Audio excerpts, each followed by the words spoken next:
Hi, hello, bonjour, and namaste. This is Out of the Clouds, a podcast at the crossroads between business and mindfulness. And I'm your host, Anne Muhlethaler. Today, I am delighted to be inviting you to embark on a journey of sorts. And the person who you are going to join on this journey is Caitlin Krause.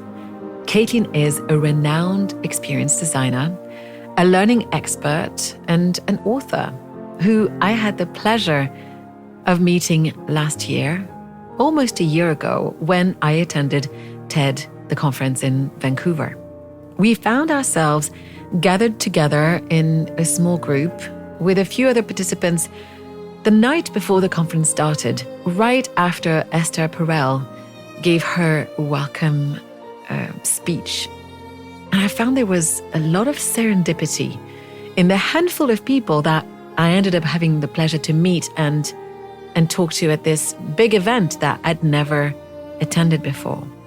I was fascinated as soon as I met Caitlin, first of all, because we share a passion in common, and that is teaching and bringing mindful practices to others, though our means are quite different.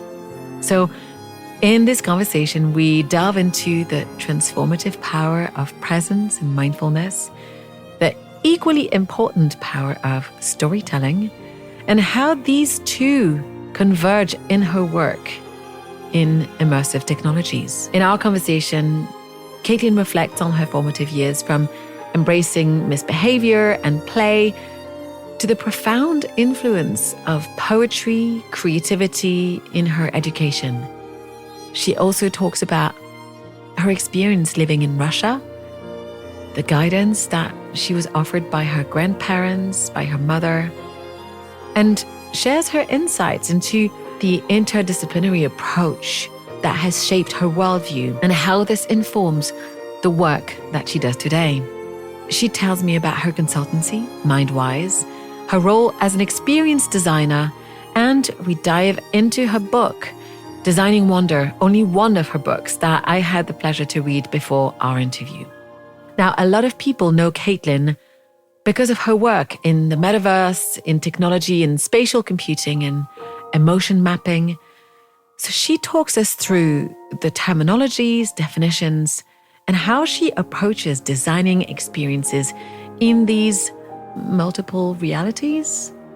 We end on the importance of creating safe spaces for exploration, for learning, setting intention, and the possibilities that we can have thanks to neuroplasticity.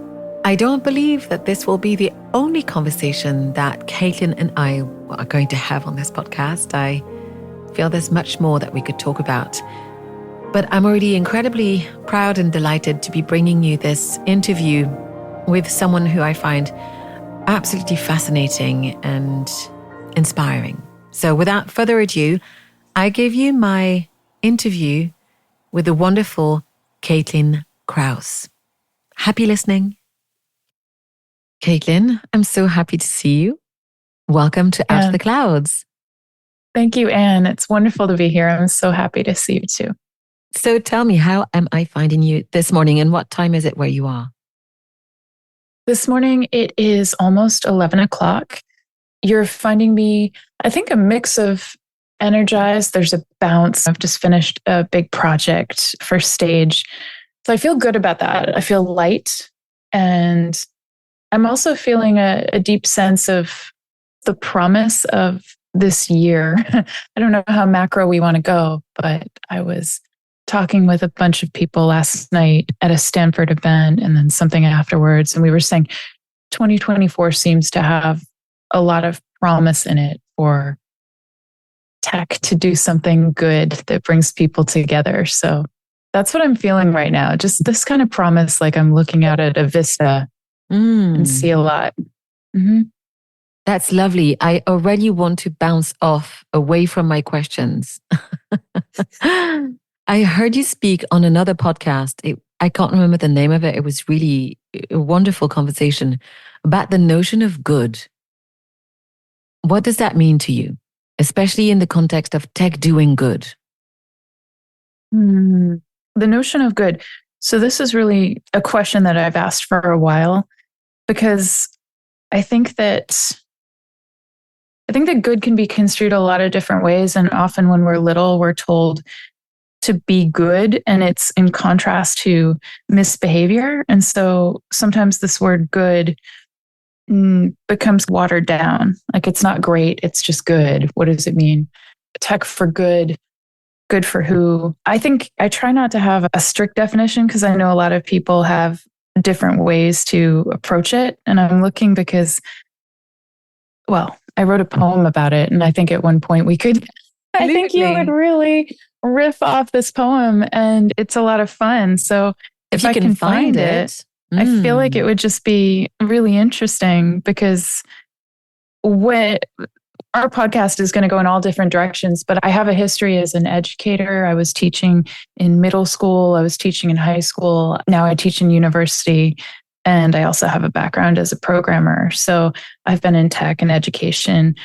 And I think that in a lot of what I've done, I've tried to upend the narrative of people feeling like they have to behave. Because I think misbehavior can be really exciting. And it doesn't mean everyone can still treat each other with dignity. It's just, what do we take for granted that were the rules that we were told to follow? Because I think sometimes keeping everybody in line is something that doesn't necessarily lead to the most creativity and freedom. I used to do these exercises when I was in class where I would ask students to write pieces of poetry or pieces in response. And I'd have a lot of people come into class and say, I don't do poetry, or I was told that I'm not a very good writer, or I'm not a storyteller. And I'd had students probably around the age 12 to 18 who had some previous experience in an English class or some kind of liberal arts class and decided that it was a hard line between the creative arts and the sciences. And I used to totally break that down and not say, oh, you have to write poetry, but I would create these hooks and inroads. And then everybody would be having so much fun that we just want to join in. And sometimes I think poetry is code. Poetry is programming. It's a way of looking at the world too. You can start to see a structure of a poem in a tree and then break it down and say, oh, wow, I'm noticing the world. And I start to see the in-breath and the out-breath and that kind of river moving underneath everything. And yeah, so when they would write poetry, I would write with them, or when they'd write some creative prompt at the beginning of class, it would usually be to push against something. And we'd just heard a morning announcement on the loudspeaker that actually said, remember to be good today. So I was thinking, what is good? And I thought I'd just start the class in a way where I would ask the students, tell me what's good. And I've learned, Anne, that there's a trick when you want a group to engage in something, you need to engage in it yourself. Because if I were to stand and just watch them writing or hover over them, the ones who are really shy or don't have maybe the confidence to take a risk would turn with papers and say, is this good? Talk about good. Is this good? Is this what you want? Am I doing it right? And so I'd get really into it, keep my own journal and start writing on the prompt with them. And they'd see me writing and we'd all be writing. And then at the end, it was just a free-for-all where we'd share what we wrote in the limit of 5 minutes. Having a limit, it created the creative constraint where people knew that you almost can't judge each other because you only had 5 minutes. So no one was saying, oh, this is terrible. We were saying, hey, look what I could write in 5 minutes when I just let myself go. And that's how the poem went. That's where it came from. And it doesn't really have any edits. It just came out like that. That's wonderful. That reminds me of a prompt that I found in your book, Designing Wonder. And let me see if I've pulled it here, because I know I pulled it. That's great. And as you're talking, it's funny. We live in electronic worlds, and I realized right beside me, I have the book that actually has it has the poem in it. So it's funny because we look a lot of times for pieces that are in digital, and I'm scrolling through digital and I'm writing about digital well-being, and sometimes here's the printed copy next to you. Yeah, the printed copy with the original is right next to me, and then it has an index in the back. And this is how we used to do things, and it's funny. It still works really well to go to paper when you have paper in front of you and it feels good. Yeah. Okay, this is the poem from paper, and I'll just read Yeah. it while you're finding things. Meditations on good. Good dog. Good morning sunshine. Good grief. To be good, don't disturb. I'm perturbed by the word. It's absurd. Good gumdrops. Good for me is wicked Wikipedia. Symmetry, ice, everything nice. Sugar and spice, and silence after the heavy rain. Thick clutch of a net when the basketball sinks. Good is go. Red is stop. Fast or slow. Good. Someone once told me to be good, and I thought, no, fall down. It's okay if they frown. But I didn't dare act on it because I wanted the goods that good people get. Oh, regret. Good morning. Good day. Good night, moon. I wanted to get the good that good people get. Good night, moon. That's beautiful. Hey, I'm so glad we're speaking today. Me too. This is delightful. All right, so let's pause and let's go back to my original starting question. Super. Which makes sense to go back to because even though you've given us already a little bit of background for our listeners, I want to bring you back to how I enjoy to start conversations with my guests by asking them to tell their story. And by that, I love to ask about how and who you were as a kid, as a teenager, what you dreamt of, how you came to be the person that you are today. And it's important because we often talk so much about what we do. And I love to hear about who we are before we get into the nitty gritty of the day to day. So I know it's a big question, but Caitlin, would you tell us your story? Sure, I'd love to. Wow, I love these questions. They're so good because they peel back the layers. When I was really little, I lived by the ocean.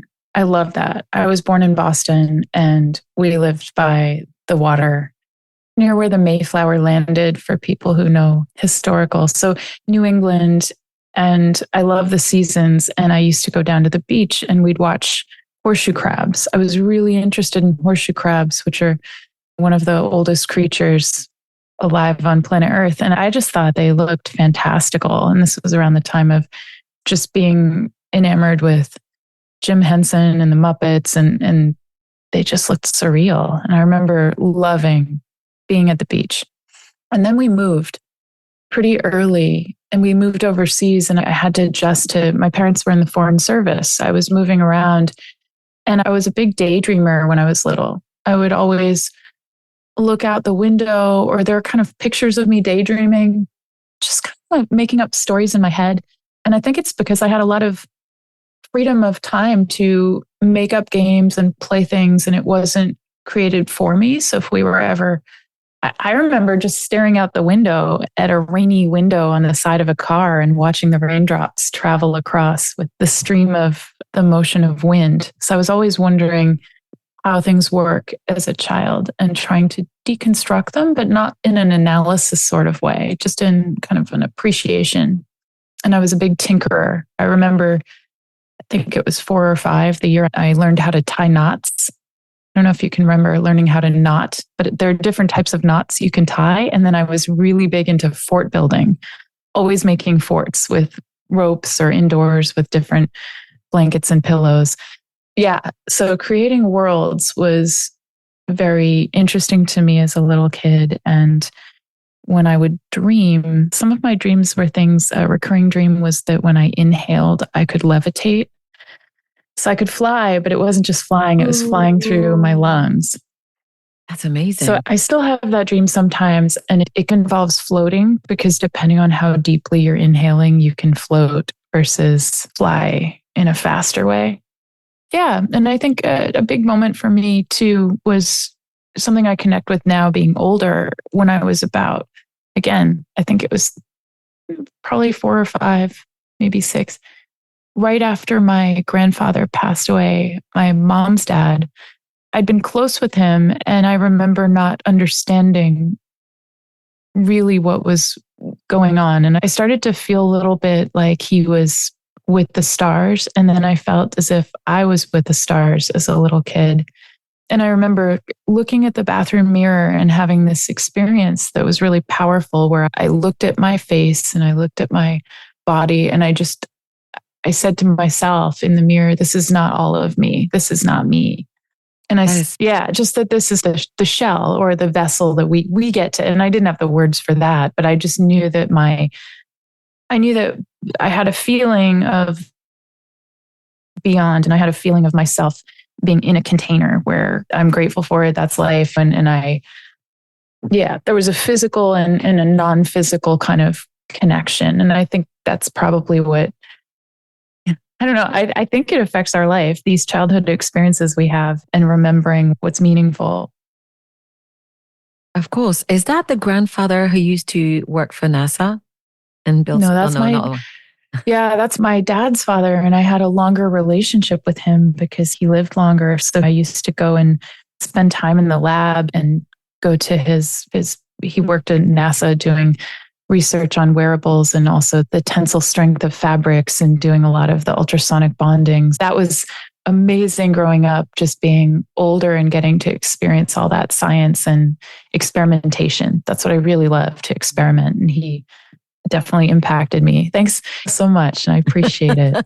My family and my origin story a little bit. I do. And I do think it's kind of wonderful, because as I was hearing you talk about him, I could almost feel the wonderment that a child could have, having a family member that worked with the people that sent the first men on the moon, right? It made me think of the lens of possibility that comes with that kind of access. Yeah.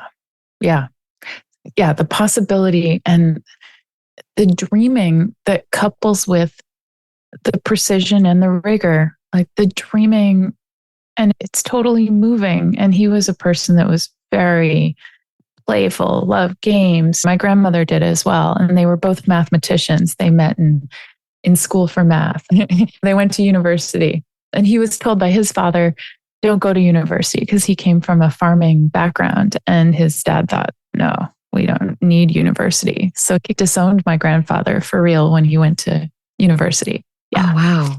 He got a full academic scholarship to be able to go. And the family thought that he was almost being too, I don't know, maybe too proud or too aspirational. And I think a lot of this has to do with how much we understand it's not just drive. It's like my grandfather really loved learning, and I don't think he would have felt complete. And so he knew what he wanted, which was a form of deep desire coupled with ability. And he met my grandmother there, and that changed his life. And so a lot of this has to do with maybe being willing to follow that. And then his father came around after a while. It sounds funny, but yeah. I'm happy to hear that. That's really nice. Yeah. If I'm correct, you moved around quite a lot, but importantly, you lived in Russia as a young kid. What was that move like to Moscow? It was incredible. It was amazing. Yeah, we moved there when I was 4. I had just turned 4, and we lived there, and it was back in the mid 1980s. So there wasn't a lot of communication. You'd have to set up in advance to have a call back to the US.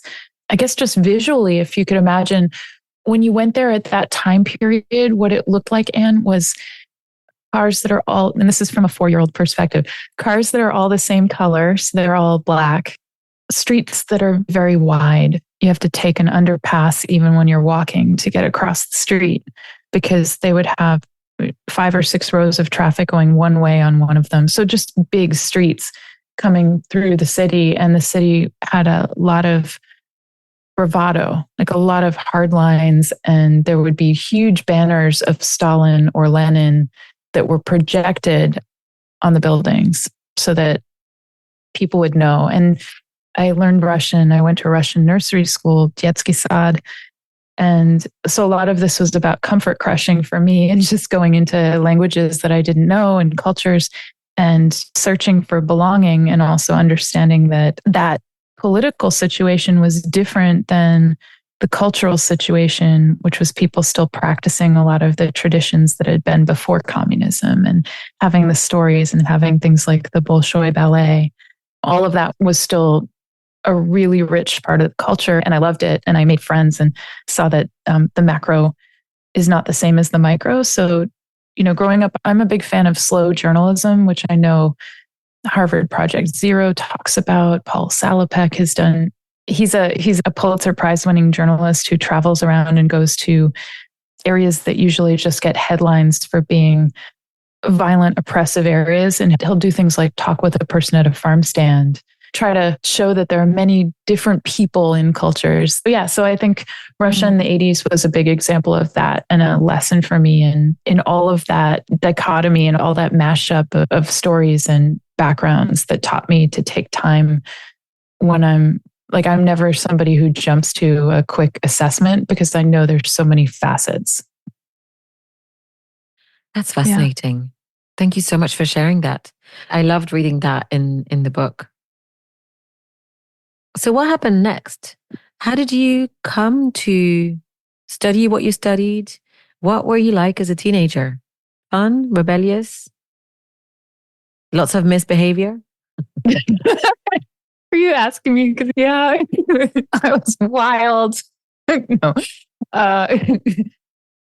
So what happened next is we came back to the States, and I think the first phrase that fell into my mind was that I fell in love with running. I fell in love with trails. I fell in love with nature. I had been in the city. For anyone else who's learned to do something that little kids do when you're older, I applaud you, because I know what it's like. I learned to ride a bike when I was almost a teenager, and it was fun to have training wheels when you were above the age of usually having training wheels. Yeah. And I love the freedom. I think for me, freedom means a lot. It's a big word. And I would go off into the woods and go running and just feel this amazement. So we were back in New England, and I ended up just really loving creativity and arts. And what was I like as a teenager? I think I was mildly rebellious. I was also really interested in learning. So I think I might have not classified myself at the time as a perfectionist, but I had those tendencies and wanted to do well. I'm the older child. So in my family, I think I definitely wanted to impress my parents, do a good job, and try everything. I think that's another thing. Our cross-country team in high school had this awards day where people won different awards, and the coach gave me a candle with two ends, like two wicks. What are you saying? Because I would do drama club and be in plays. I was in the debate team. I was on the math team. I really did. I was in the academic bowl. I was one of the people involved in the student council making decisions. And it wasn't because I wanted to do so much to be busy. I felt like I needed to taste everything. I wanted to taste everything, see what it was like. And then I'd get really into it and enjoy it. Yeah. Luckily I had good friends, and we would all carpool with each other because my parents were still traveling a lot, and people were doing different things. And yeah. And I should back up and mention, I know I've talked a lot about male figures, but my mom was a banker growing up, and she was the first woman, and she opened part of the first bank for women in New York when they started to have their own careers and they started to have their own funds. So I think a lot of my mom as well was a huge influence growing up, teaching me independence and to do things and try things, and not always to see binary male female roles. So that was really interesting for me to grow up with that lens. Fascinating. I understand that you had a very artistic streak. What ideas did you have for a career at that time? I loved space and outer space. I think I definitely had astronaut in mind, and yet I didn't have anything that felt backwards like a destiny. Sometimes my friends I ended up living in Switzerland for a while, and my friends in Switzerland and I would celebrate Yuri Gagarin's Day, the Russian astronaut. He's beyond nationality. He's just an amazing case study too for a life that was really dedicated to doing things before anyone else did and with discipline and also that sense of possibility. And when Gagarin knew he wanted to be an astronaut, he did everything like in a line that you needed to do. When I had a dream of the future as an artist and a scientist and a curiosity-driven person, I never labeled, I have to be this. So it's a really interesting question if I think about it deeply, because I think that I was trying to follow what felt in alignment in my body and my sensibilities. I knew I loved to write and to express and to tell stories. I was always writing in a journal, but I never said, oh, I want to be a journalist. How do I go about getting the credentials to do that? I just thought, oh, if I nourish myself doing these things, that's going to lead into a life that's going to have a label someday, being the thing that's the completeness of me, like that. Yeah, so I did want to be an astronaut, and I didn't say I'm going to start at the age of 12 being in the pre-astronaut program, which is the Gagarin route. It's interesting. I recognize myself in what you're saying. I really wanted to sing, but I didn't really want to be a singer, if you see what I mean. There was a deep desire for a specific artistic pursuit, but there was never a clear formed idea of I want to be X. My identity was always fluid at that level. Mm-hmm. Interesting. Yeah. Leaving room I get for that. possibilities. Yeah. And can I tell you, singing is amazing. I know. I grew up singing. I grew up singing on the trails and being part of the choir. And then in the assemblies, sometimes I'd have solos and just sing. And singing is freedom. And I realized part of this book I'm going to have to bring out later.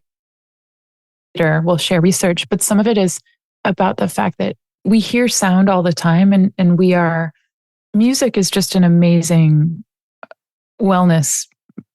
There's something in our bodies that resonate with sound and music, and we are constantly tuning with the world around us. So people who sing or people who play a musical instrument, there's been a lot of research about how it connects with the brain, how it connects with the body, and how it moves us back into sort of this synchrony with the world. And sometimes I know when I'm happy, I'm singing in the shower, and I think singing can be really wonderful. And again, it's one of those things where people sometimes say, oh, I'm not a singer, because we have so much stigma about the yes and the no. But yeah, so some of what I used to sing used to be making up stories and just singing and coming up with whatever the next line would be that I thought was exciting. So some of it was me. Yeah, I guess that would be like improv, not scat, but just improv, probably based on classic music from musicals, growing up listening to musicals. So I used to make up my own lines and make up my own musicals.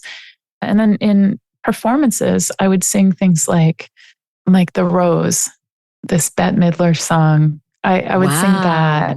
Yeah, I love singing things that are moving and uplifting. And yeah, and then in college, this is a really great discussion because I feel like it comes from the inside out. Sometimes you can have discussions from the outside in, but where is that through line that's your energy center? I had grown up thinking that I wasn't really a dancer, and I ended up singing in college as part of a dance group. I took African dance because I love drumming. Ended up learning how to move my feet and move my body, and loved it so much that I joined the more technical performance group. And then we had music accompanying it that was songs and just a cappella music. And we all were singing, and our teacher said, Caitlin, can you sing that song just by yourself? And I sang it, and the whole group was, okay. So then as part of our dance, it would be me singing a solo, which felt interesting to me because a lot of the origin, obviously the origin is all African dance. And so clearly I felt And sometimes it comes up culturally, okay, that's not the culture. It was a mix where I guess interracially, I was one of the few white people in the group, and everybody was together and we all danced together, and I learned how to listen to the stories. And then when they asked me to sing Swahili and represent that, the song was in Swahili. So I was singing it and loving it and learning to appreciate it and not feel that sense of othering that can be so dividing, but also feeling like, okay, and I also understand that I'm learning how to listen better, and I'm learning how to understand more about Black history and more about everything that you dance has a story underneath it. Everything has that. So when I wanted to learn, sometimes I would take dance, and I would take dance classes to learn more about the body movement and underneath it, what that was unpacking historically. So yeah, so music is storytelling, and I love that so much. It's so beautiful what you said about dance being a story. Everything underneath, if you deconstruct it, is telling a story, of course. So, university, do you want to give us like a rough idea of what you decided to study and how it landed you in the job that you have now? Yes, I'm going to say yes to everything, knowing that that straight line is not really going to happen, but whose does, right? The beauty in life. There are no straight lines. Hold on. Yeah. There are some straight lines, but okay. Clearly neither of us are in that camp. Yeah. Yeah. And university was wonderful because, again, I was at a school where I could study a lot of different topics. I went to Duke in North Carolina. Having grown up in New England, it was different to be in that environment. I had a scholarship. So I was studying with the ROTC programs. I was studying thinking that I might go into the military, and it was a military scholarship. I was really interested also in being part of the negotiation strategy, that level, having parents in the Foreign Service. I was really interested in being pro-peace and being part of, I was debating, okay, do I go through a program that would have more of a track toward military flight, thinking about being an astronaut. And over the course of my college years, eyesight was not good enough to be in that program. So there was a lot of changing in my dreams and goals through that. And I'm grateful that I had all of those exposures to, say, a high-level engineering class, calculus, physics, understanding things that might not have been on a typical English major's. I just had a lot of different classes, right? Yeah. So when I was studying in college, I ended up doing a creative arts program and doing a lot of certificates in interdisciplinary art, and studying, one of my favorite courses was studying lemurs in the wild. I love Madagascar and lemurs. Oh, wow. They're so pretty. They're so cute. And they're so diverse because they just had to evolve on this island where they didn't have a lot of predators, and they could be very widespread in their specializations, and the way that they develop is so exotic and different. And they're a female dominant species, which is really interesting to study because they have a different way of the community existing together. Yeah, so I guess that's an indulgement where you can decide to specialize in something that's not I'm always creating these cross links, creating some kind of, I think there are metaphors everywhere. And sometimes when we learn one thing, we ended up kind of unpacking something in a different area. So I appreciate that. Yeah. And I don't know about you, but I also think that when you are hard learning something like math or writing or something else, having a completely different class stimulates a different part of your brain. And it's like going on holiday, even though you are learning something else. At least that's how it feels to me. Definitely. That's how it feels to me too. Yeah. And it's refreshing and engaging. And yeah, so I got out of college, felt like I had to have some kind of career path. I felt that way, but I knew that it wasn't going to be maybe the long game because there was so much to still integrate parts of me that were still about the becoming. And so I was not pursuing anything that felt like it wasn't right. And I ended up going into computer programming and integrating that with education, making a transfer from being a programmer in an office in a cubicle to doing more curriculum design that could use some of my background in the arts and in English. And really in this idea of how do we create expression across the curriculum? And that's what I was interested in. How do we get a curriculum that used to be separated into different areas of study and still have the depth of study and have students able to see the connections between them? So that was really formative for me when I was out of university developing a career, to be given a leadership role in different schools, to be in charge of designing that integration and bringing teachers together to talk about why are we teaching these topics in the first place? Because it's not really about content. It's about what people call a theory of knowledge. Like, how do we contemporize what has been a classical way of study in the past? And now I think things are so engaging because they're becoming more centered on the learner and having a learner say, this is what I'm curious about. This is what I want and need. And more people are serving as mentors and collaborators. I was really interested in how the brain works and when do we feel our most creative? How do we re-engage the learning process? So that was a big part of taking my education in academia and in my university and moving it into a career where I could play a role and kind of shake things up and infuse senses of humor and delight and poetry and expression. And so I went from teaching in America to teaching in Belgium, moved from teaching in Belgium to teaching in Switzerland, and then had the inspiration to found my own company because all of that creative design and all of that storytelling and the rich kind of science and understanding the mind and how we collaborate, the importance of well-being, everything was coming alive in my experiences. So I founded my company Mindwise when I was still living in Zurich. And I had a wish to reach beyond what I could do in a singular classroom. And I wanted to reach people of all ages and not only a student age population. How did that come to be? When did you know that you were ready to make that leap and that you wanted to reach so many people? It came about in part because when I was teaching, I would also go to education conferences and I would lead workshops.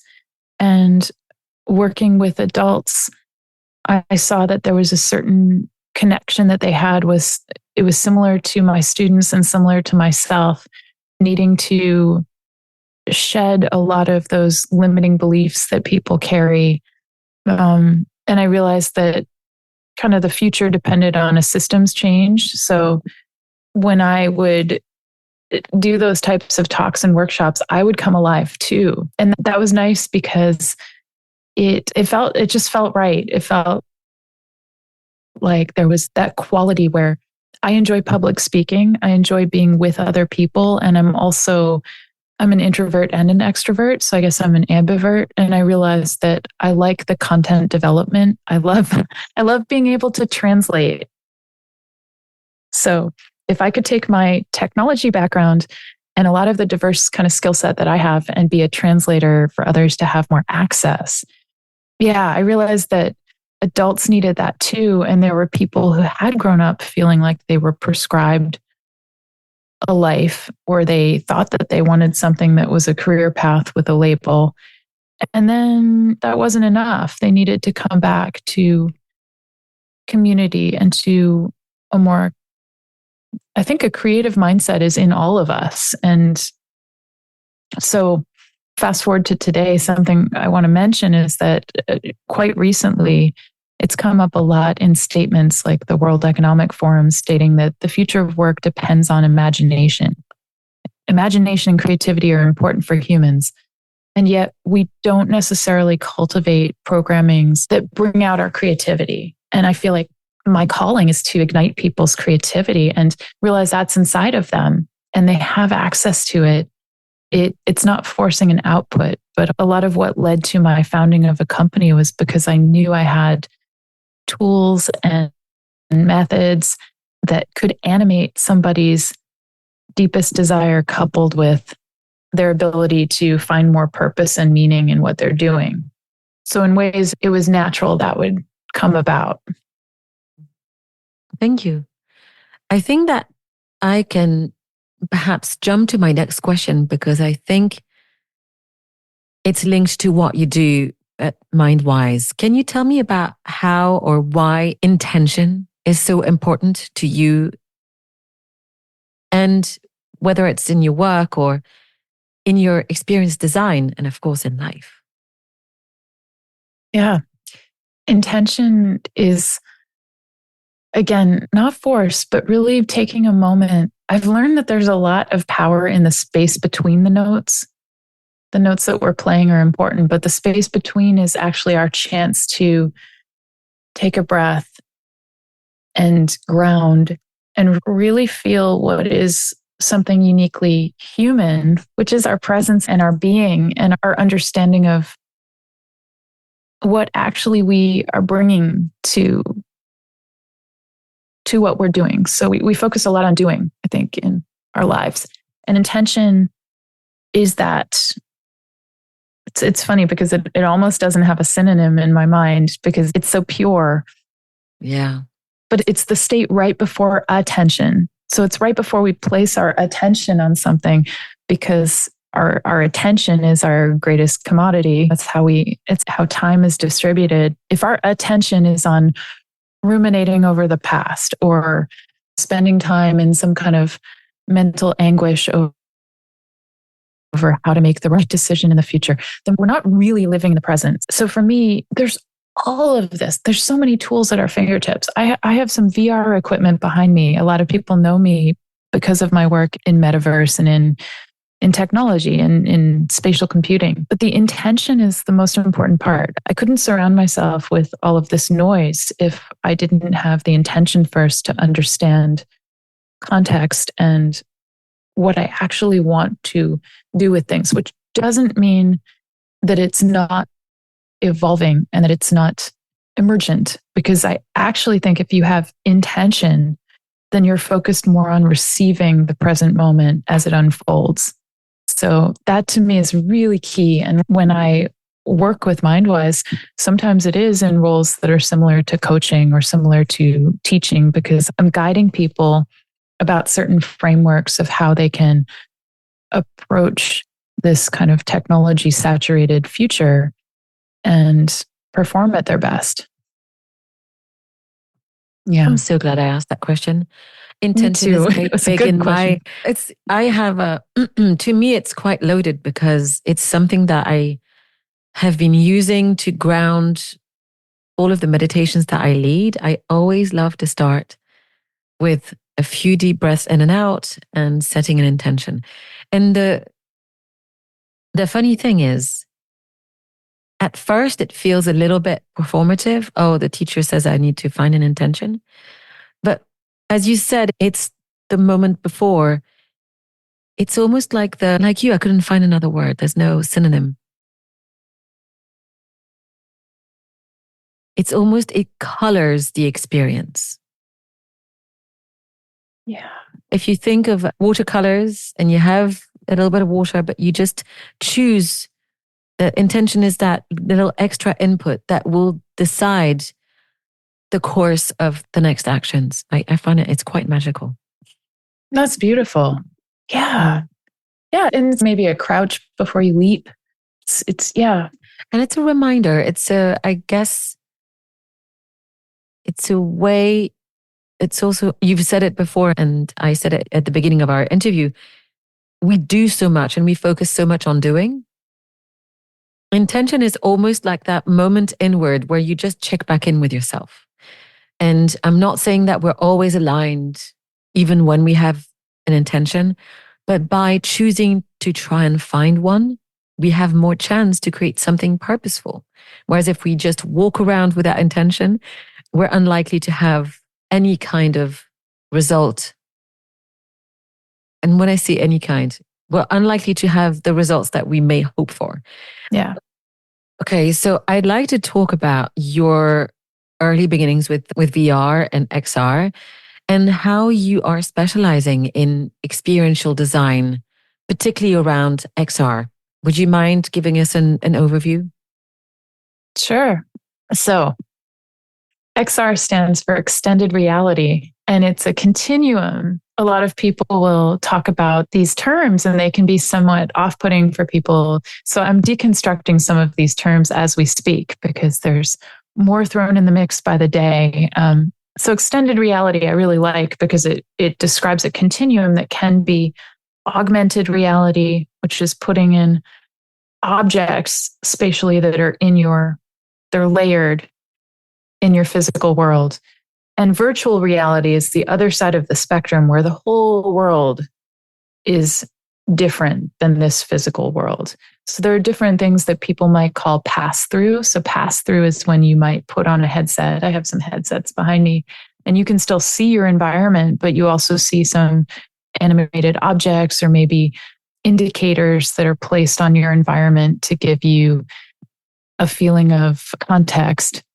So what I've been doing is working with a lot of spatial technology to create experiences. I've been working with spatial to create group experiences, to create individual opportunities for people to enter a world and experience something that's totally different than what they've had day to day. Let's say they come in and they might be in a garden space and they're either in a meditation session with me where we talk about storytelling and they start to build something and they create something in that world that they can then transfer back. Or they're in a group setting and they're doing something together collaboratively. I mentioned meditation because a lot of the tools that I work with, I integrate those into projects. I've worked with places like the Air Force. I've worked with places like the US State Department. I came to present at TED, which is where we met. So yeah. I think sometimes people think, I have to work against sometimes the preconceived notions that when I describe what I'm doing in VR, I'm basically leading experiences where I teach people how to cross thresholds and work with technology. And this can be very much in a corporate setting. And the fact that I'm using some meditation techniques is because I believe that when we integrate wellness and being into the design of how we're learning and how we're using technology, it becomes not just less intimidating, but I actually think our bodies start to feel the possibility and again, the intentionality of how we're using something. So it's not just, let's move a PowerPoint into VR and do the same thing that we do in 2 dimensions in a 3-dimensional space. That's horrible. So it's hard. I'm giving you the long explanation of what I do because I love working with technology and I mostly love it because it moves people into a very curious, open state where they start to realize, we're 3D creatures. And we've been living in the most awkward time to be human. We've been living in a 2-dimensional mediated world of screens, and we can suddenly collaborate with objects and we can make this world I keep pointing behind you, but this world in spatial technology moves people's minds into a more open state of imagination if they're guided a certain way. So I like to be that guide. Thank you.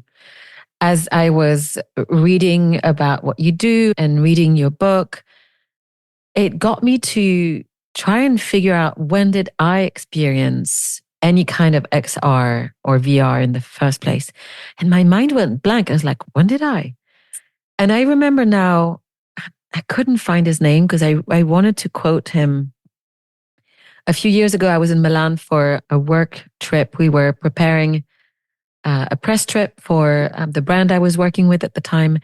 And our PR manager, who was Italian, brought me to meet a friend of hers who's an artist who had an exhibition at a museum next to the Duomo. And he was using VR.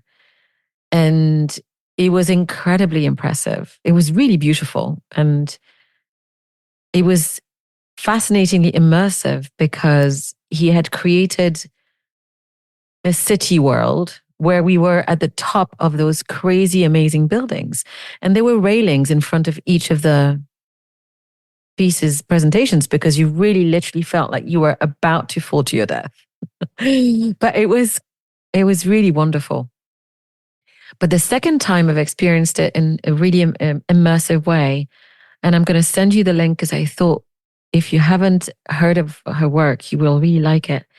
There's a fabulous, and I mean that the word fabulous really is justified here, choreographer, actress, an all-round fabulous human being called Blanca Lee. Blanca started her career as a dancer, and she is known for various programs that she's done in France or in Spain, where she's from. And she created this incredible experience called the Le Bal de Paris. And she built, I mean, how can I use my words? You do say quite a few times in the book and other interviews that oftentimes when people experience like really good XR, their words fail them. That's where I'm at. It was so transformative. It's 8 or 10 people in a group. We're all set with packs and we've got various, what would you call things put on our bodies. You've got motion sensors. We've got motion sensors everywhere, but she also has live dancers in the world with us. And it is spectacular. I mean, genuinely extraordinary. I'll send you the link. I think you guys should. You've had great experiences. I've had great experiences, and so randomly because I reached out, I can't remember how I reached out to Blanca and she said, "Oh, I'm coming to Geneva. Are you free tonight?" And I was like, "Sure." And then the next thing you know, I had that headset on, the sensors on, and I was whisked off into a magical world. It was very enjoyable. I highly recommend it. I can't wait. I can't wait to hear more and to hopefully experience that. I think I've been weighing a lot of, I used to always say, oh, this is not escapism. And then I recently had a student in the last week say to me, why is escapism a bad thing? Why is it bad to sometimes feel like you have an escape or something different and then you come back? I think for me, I don't see these experiences as escapes where we never want to come back or never appreciate what we have in a physical sense. Because I think sometimes people will say, are you saying that XR or being in these virtual settings that can be so transcendent, will they ever just dull us to the beauty of what is the simple, pure physical? I don't feel that way. I've had experiences being part of a Firebird dance program or going to the moon. I was describing earlier, leading people in a garden space, and that's just the beginning. That's the beginning of a journey that I would lead that has integrated music and sometimes colorful interactive art. And this can be for any, again, like just imagine a highly corporate, an HR team working together, and then they end up doing something. They understand how to use the tools. And then they've also had a creative wellness workshop together. When I come back from these experiences, like the hero's journey coming back across the threshold to the physical, there's always that applied knowledge that's like a metaphor. And I will come out and just see the physical sunlight and look at the trees and feel a deep appreciation in a different way for what opportunity we have to be collaborative like this with our digital tools. I love VR. And the fact that we have these trackers now, or that we have sometimes haptics, we have a lot of different sensations that we can integrate in them that I think makes them accessible and definitely brings up a lot of curiosity in my mind about what the future is going to be. Earlier today, I looked up to see if you were on Threads because I see that you're on X, Twitter, but I am no longer there because I just thought, And I typed your name in Threads, and I sadly have left my phone outside this room. But there was one mention of Caitlin Krause, and it was someone who saw you at a conference 3 weeks ago, and who said that they felt generally, what's the word? Concerned about the developments of technology and VR, and that hearing you speak had completely transformed their outlook.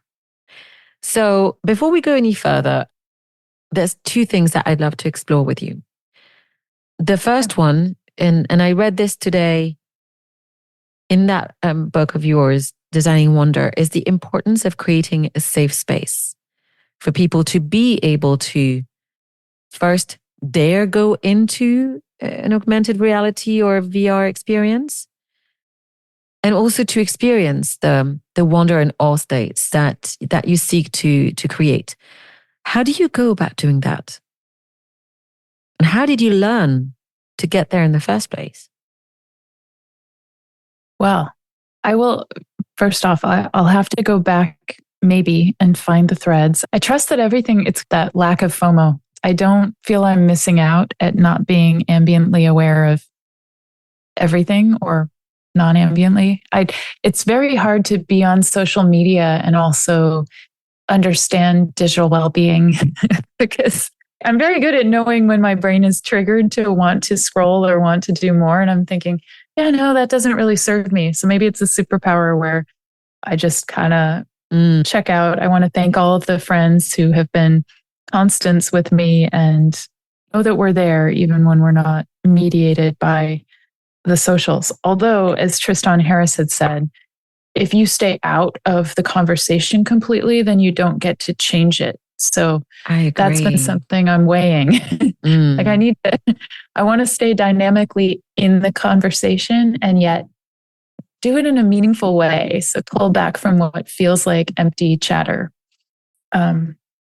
Yeah. And I think that moving forward to your deeper question, I would love to just consider it because I think there's a lot that's about to happen and a lot that is going on in the world. And I say that because I just feel like with AI, there's so much increase in noise, but also not just empty noise in our human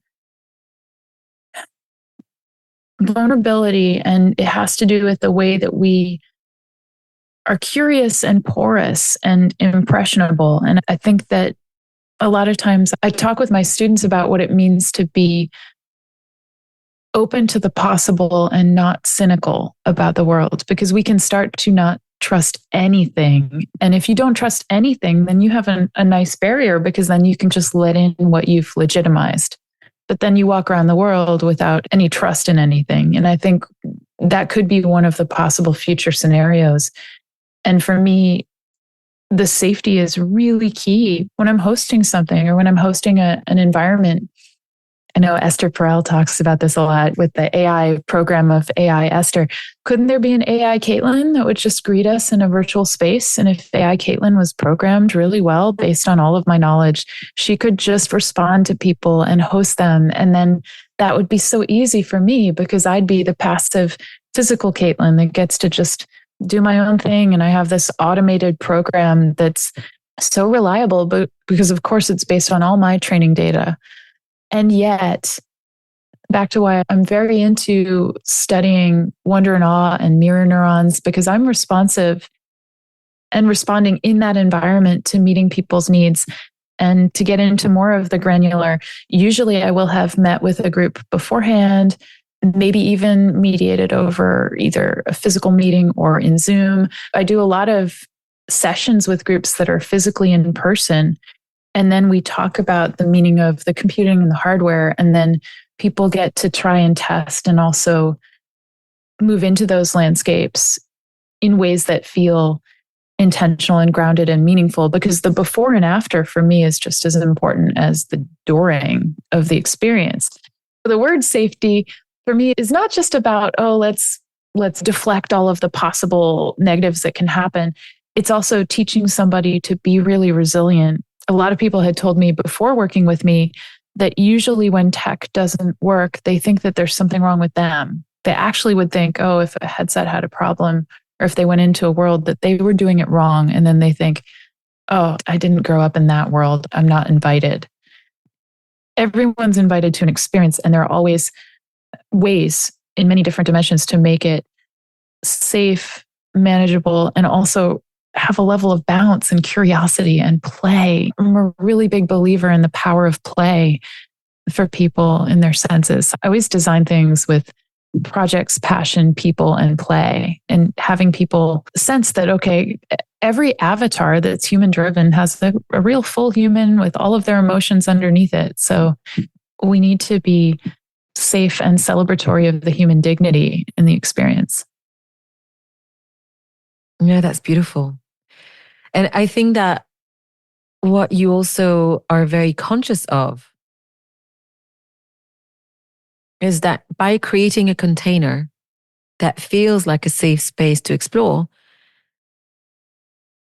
people won't shut themselves off from the actual potential benefits, or benefit is the wrong word because it's not like a direct benefit, but maybe the seeds that are going to be planted by having that experience. But I'd like to ask you, and you have touched on this before, but everything that I know and I have read and understand you to be is that you are truly an exceptional experienced designer. How did you Thank train you. in this? And would you explain to people what that entails? Because I've had the pleasure and the benefit to train as a facilitator with some wonderful experienced designers, but you're doing it at a very high level, in person and in XR.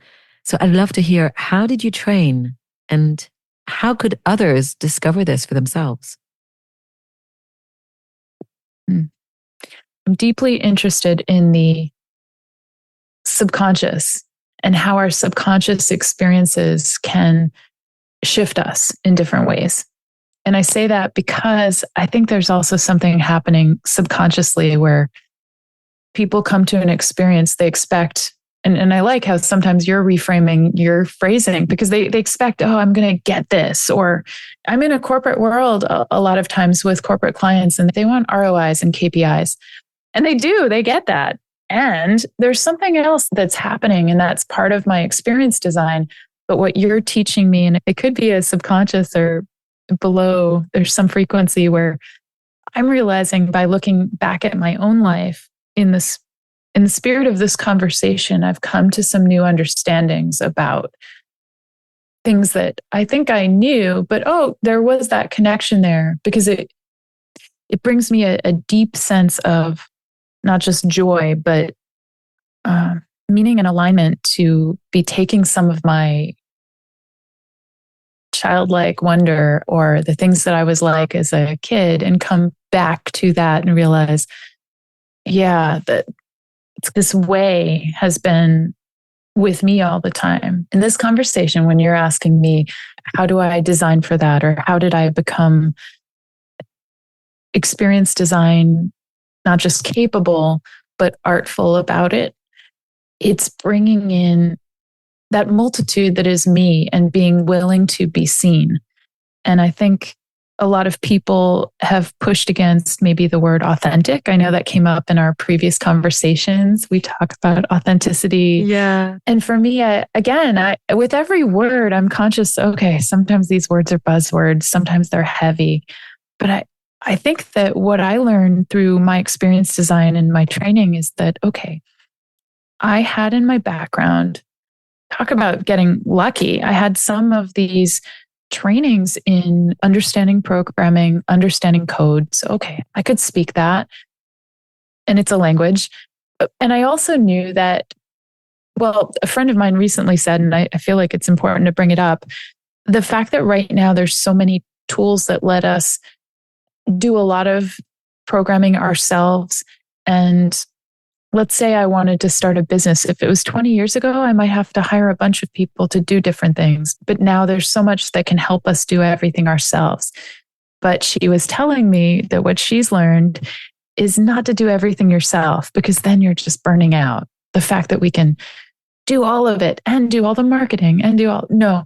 What I learned too as an experienced designer is that my creativity and my real joy, coupled with what I think is my passion meeting purpose, is to be part of that hands-on experience design. So I like to work together with teams where, let's say I build the designs for an environment, because we're talking about something that then becomes a spatialized environment in a digital mediated world. I might need somebody else to be the sound engineer because I know the type of music I want in the experience, but I need that other person. So part of this is a relationship building over years where you start to understand through, for me, being an explorer, I go out and I try these things. I'm experiencing the different programs, and part of it's hardware, but the hardware is just the surface. For me, it's about maybe planning. It's like event planning too, because you're planning how people are going to feel when they come into a space that's Absolutely imaginary in the future. So that's a lot of my experience design, of course, couples with my background as an educator and just really being into animated learning environments.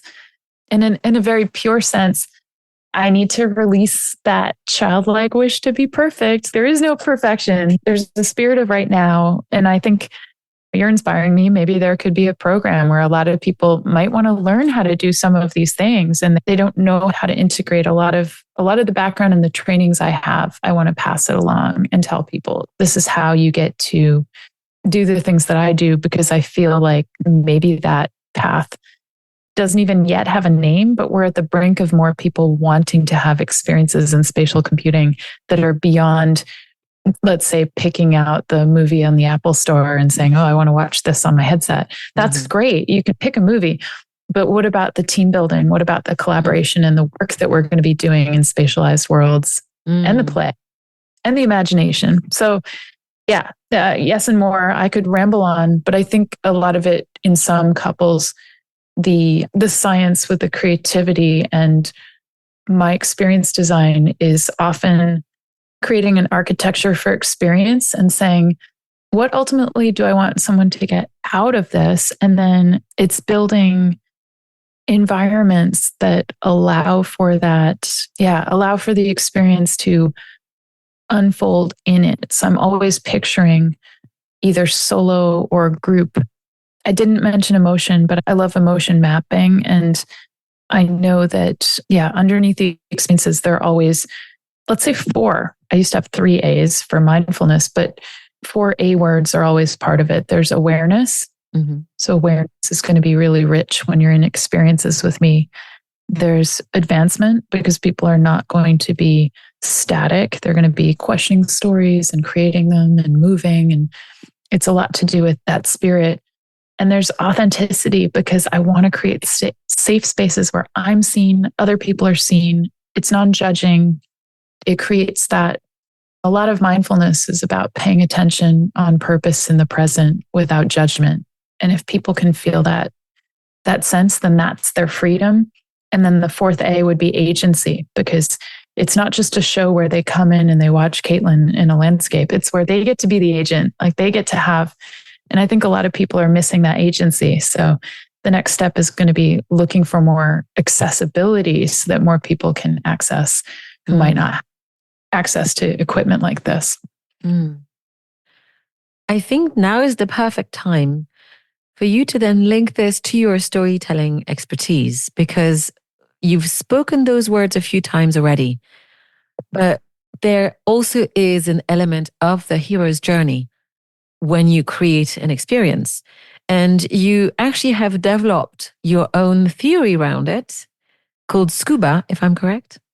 Yes, that's right. With diving. Yeah. Would you tell us more about that? Yeah, scuba. Oh, it's so fun. I know. And for me, hero's journey, again, is maybe a loose reference to Joseph Campbell and Christopher Vogler and some of the classic. We're familiar with the hero's journey paradigm, but I'm thinking of it in a different way. And so with scuba, it's an acronym where when anyone is having an experience, and it's, let's say that all experiences with technology involve media. It's all media. So lately, we especially need to know and be mindful of how we manage our media. And it's not just consumption, it's experience. So when I'm either leading an experience or participating in one, I'm conscious that sometimes I'm playing the mentor and mentoring somebody on a hero's journey where they play the hero. With scuba, the S stands for, again, setting that intention, setting your base. We're in a physical world, sometimes setting can be as simple as a breathing practice, because going into a new environment can be intimidating. And the C is to cross the threshold. So that would be, say, putting on a headset, moving into a different landscape, starting a project with somebody else. And if I'm a mentor and I'm guiding that crossing, then I'm actually guiding somebody to understand more about what they're doing as they're entering this experience in a way that's different than just pressing a button or quickly going and saying, okay, what do I have to do right now? It's okay. Hero's journey often finds this hero a little bit uncertain at the beginning, and they need to have a little context to not feel lost. The you is when you're in the experience, you're submerged, you're immersed in something that is completely different. And that can be, for me, I was surprised. I don't know if you were, but when I was in virtual reality for the first time, I felt intimacy. I expected to feel a lot of noise and overwhelm, but I ended up feeling very peaceful. And I felt peaceful. I started to question, why am I here? And also, who am I? And all these questions of introspection. And I think that when you're in an experience, you can play with that. And I love that plasticity. People, right now, I've been working with a bunch of people working on flow states and thinking about when you're in that experience, how you can ride the ride and also notice some details that you want to take back. So that would be the B of crossing back into the physical environment, is taking off the headset. It's reintegration, which would then be the A in scuba, the awareness of an applied kind of transformation. So every time you have an experience with some kind of immersive digital tool, it's not just a tool, it's a chance to go into the scuba, which is a spiraling up, where if you have guides and mentors and certain frameworks, you can then say afterwards, like you did, oh, I had this amazing dancing experience with other people and I was moving in kind of this synchronicity with them. And maybe you have some kind of epiphany, or maybe you have something that reaches you in a different way and you want to be given a little bit of time afterwards to record that and to reflect on it. You've used the word plasticity a couple of times already. And as you say this and you come back to my own experience as I've shared it, what I can tell you is that I have a very strong and very vivid memory of these experiences because they were so immersive that they are very much encoded way more than I would have for most other artistic pursuits that would have not taken me on such an immersive experiential journey. So yeah. I do believe that you are studying neuroplasticity at the moment. Mm-hmm. I am. Anything fun that you found out about wonder, awe, and neuroplasticity? Really fun things. Oh my goodness. What I love, and I've learned about plasticity in particular, is that it can animate us in a different way through experience.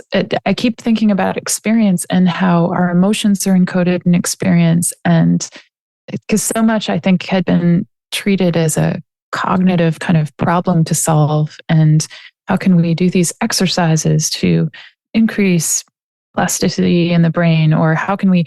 And I think that for me, I love what I've been learning about surprise and delight, and how our brain does seek out patterns and we learn from patterns, and in ways we predict ourselves into sometimes emotions that are encoded in certain experiences by comparing them to what we've had in the past. So that's some of what I've been learning and fascinated by.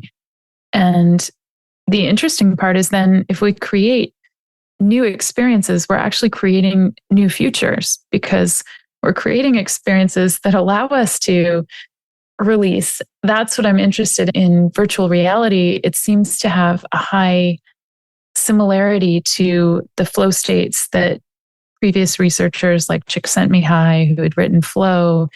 You have certain elements, but it's not so clinical. Oh, let's prescribe this in a line. But I'm saying that because I think that sometimes people get into what's the exact flow cycle for me, and they want to reach flow and they want to be in flow all the time. And I'm thinking with plasticity, let's just talk about, we could just talk about avatars for 2 hours, but it's a different form of, I have less attachment to one fixed identity. That's something amazing that XR can bring about in spatial technology, because my whole attachment to physicality can change, and I can start to understand more about my somatics by paying attention to not the external, but the internal and what I'm feeling and sensing in my body state. And there's been documented loss of time, loss of as much attachment to fixed outcome as this intrinsic line of a challenge, skills, balance, and also feeling like you have some reward that I'm so interested. I think some of what you'll find maybe in our conversation part 2 is that I'm also working in the gaming on games that infuse that level of mindfulness and that plasticity in a way that's very conscious of not being addictive. So not using the previous addictive models of game design or of experience design. We didn't bring up addiction, but by knowing so much about the science underneath it, I don't want someone to feel incomplete and that they need to come back for more or that they need to. There's certain things that you can be conscious of as a designer that actually leave someone feeling nourished, feeling enough, and feeling as if, again, back to that plasticity, that they had a reframing. Ellen Langer has great research in reframing and reappraisal. And there's so much you can do to reshape what used to be a fixed story and turn it into something where, someone sees not only was that outcome not fixed in the way that they viewed it, but they have a chance now to realize all the potential in the present moment and in the future. So interesting. I'm glad that you pointed back at this, because I know that at the beginning of your book, you talk about that joke that the only 2 industries that use the word user is the drugs and in the gaming industry. So yeah. You got me to think about a wonderful graphic in the book that talks about the depth of virtual reality. And it's true, I forgot. I think you've noticed with a lot of the science is that the possibilities for learning via VR tools are really heightened compared to, let's say, a classical experience of reading a book or watching a lecture. And the element of participation then transforms this altogether and brings it to a whole different level. Yeah, it's transformative. And just as you're saying, I think that I personally love books too for imagination and I like to bring up all the questions that people have given me have been, and if you're feeding people the visual and the auditory, is that letting the imagination take its own shape? And I feel it's just a different way. It's not, I love books and I love that we get to make our own kind of imagination of what would be sound and what would be the visuals. And in a spatialized world, what becomes different is what evolving and what you can be a part of co-creating and some of what's happening in real time that's not exactly scripted. And when you see that, then you actually can create your own story. And I don't know if you've ever read this book, Harold and the Purple Crayon, but it's a children's book. It's really interesting. And Harold basically has a purple crayon and he starts drawing through the story what the next scene is going to be. And then he's drawing a box and then going into the box. And it's just a really provocative, fun story where you get to see, and I read that as a little kid. And sometimes worlds feel like that. And you're just, what do I actually want to experience? And I'm going to draw it right now and enter it as a world all of my own. That sounds wonderful. Wow.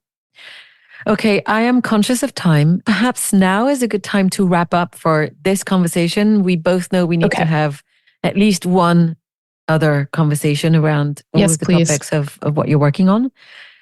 Is there anything else that you want to share with us today, though? Anything that we haven't covered that you think would be timely, something that is important or that you feel is relevant to today's topics?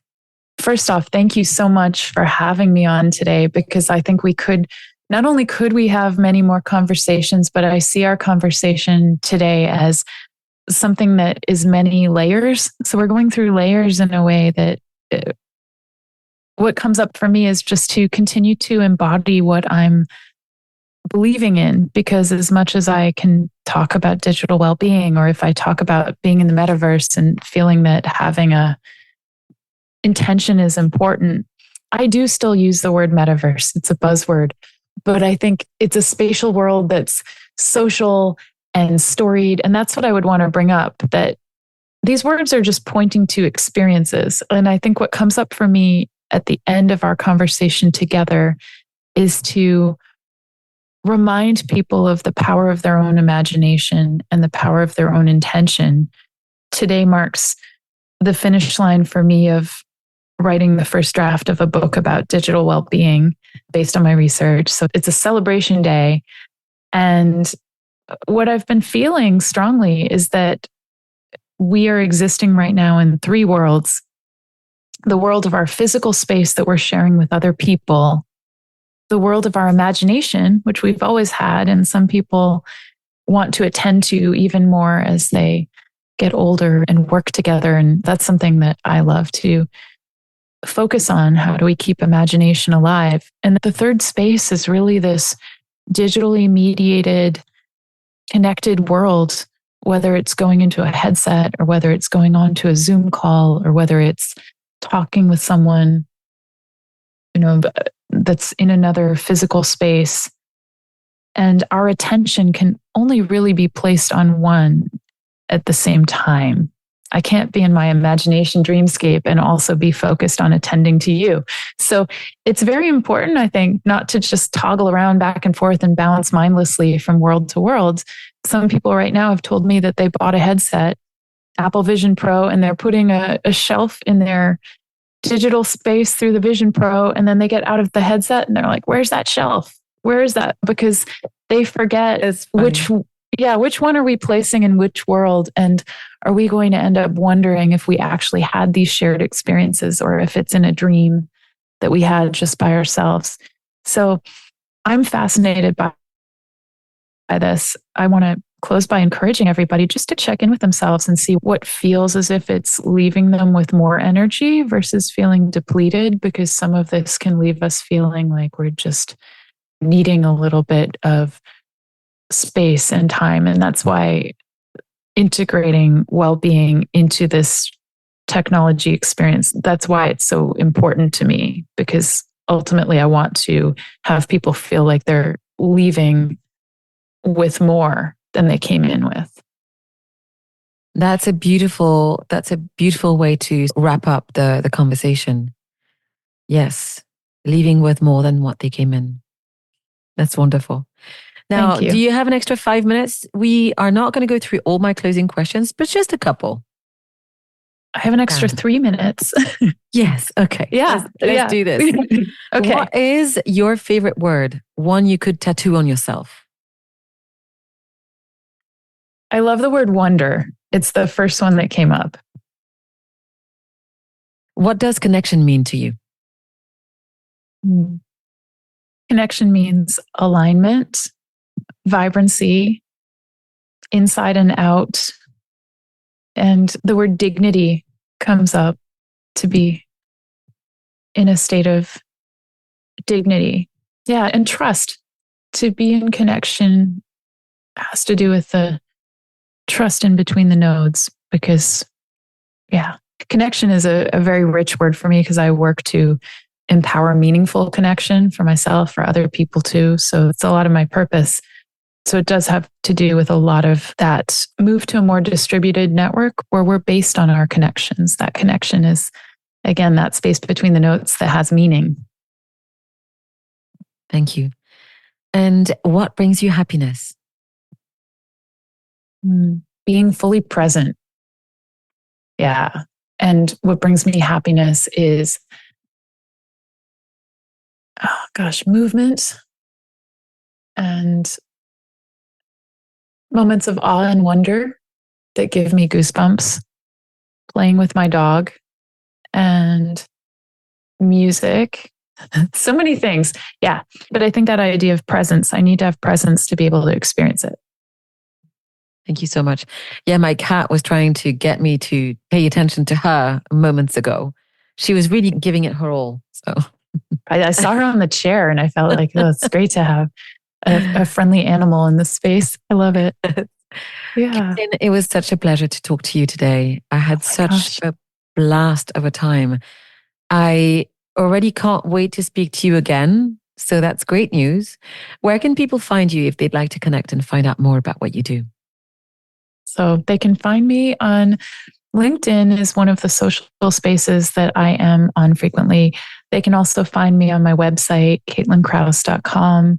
I'm occasionally on the Twitter X space, and I do frequent other spaces like Instagram, but really just staying connected through my website. They can also sign up to find out about more opportunities to connect or news and things happening. So that's a great way. That's awesome.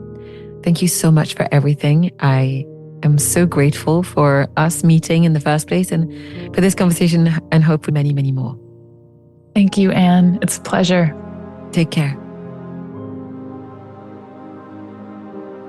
So, friends and listeners, thanks again for joining me today. If you'd like to hear more, you can subscribe to the show on the platform of your choice. And if you'd like to connect with me, you can find me at AnneV on Threads, on Instagram, Anne Muhlethaler on LinkedIn. If you don't know how to spell it, the link is in the notes. Or on Instagram @_out of the clouds, where I also share daily musings about mindfulness. You can find all of the episodes of the podcast and much more on the website outoftheclouds.com. If you'd like to find out more from me, I invite you also to subscribe to the MetaView, my weekly newsletter where I explore coaching, brand development, conscious communication, and the future of work. That's the MetaView with 2 T's, themetaview.com. So that's it for this episode. Thank you so much for listening to Out of the Clouds. I hope that you will join me again next time. Until then, be well, be safe, and take care.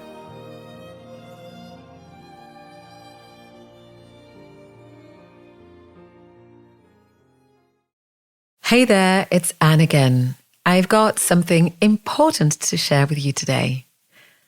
Are you struggling to connect with your audience? Feeling like your brand has lost its sense of purpose? Is motivating your team feeling like an uphill battle? Well, my passion is to bridge coaching, consulting, and storytelling to create meaningful communication and strategy that drive purpose. So let me introduce you to AVM Consulting. That's my gig, so to speak. It's my company. I offer a blend of coaching, consulting, aka advisory services, and storytelling services, all aimed at helping your brand connect authentically, rediscover its purpose, and inspire you and your team to greatness. One of the keys to success is connecting your brand to its core values. When you align with what truly matters, you attract the right clients and create meaningful, long-lasting connections. And remember this quote: the magic you're looking for is in the work you're avoiding. Sometimes the most powerful transformations happen when we tackle the challenges head on. With a proven track record of success in building incredible brands and communication strategies globally, I'm here to be your trusted partner in achieving your vision. So, are you ready to transform your brand and make some real magic happen? Don't wait another moment. Let's schedule your free exploratory consultation now and take that first step towards unlocking your brand's full potential. Now, learn more about what AVM Consulting can do for you. Click on the link in the notes or head directly to avm.consulting.